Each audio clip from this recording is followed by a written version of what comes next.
Pemirsa, seorang residivis kasus pencabulan diamankan jajaran Reskrim Polsek Kota Singaraja. Pelaku bernama Cening Dharma ini ditangkap lantaran melakukan aksi pencurian dengan menyasar sejumlah rumah kos di kawasan Singaraja.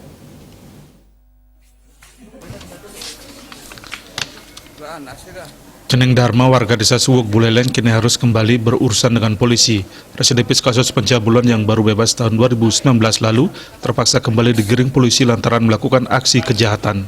Dari hasil pemeriksaan penyidik, pelaku mengaku telah mencuri telepon genggam milik korban di rumah kos wilayah Kelurahan Penarukan. Selain itu, dari hasil interogasi juga terungkap, pelaku pernah menjalankan aksinya sedikitnya di 2 TKP rumah kos yang berbeda di wilayah Kota Singaraja. Telepon genggam hasil curian tersebut langsung dijual. Uang hasil penjualan barang curian itu digunakan untuk memenuhi kebutuhan sehari-hari. Pemeriksaan terhadap pelaku Cening Dharma, selain TKP dengan korban Gede Arte Jaya Wisuke, terduga pelaku juga melakukan perbuatannya mengambil HP di kos-kosan yang ada di beberapa tempat.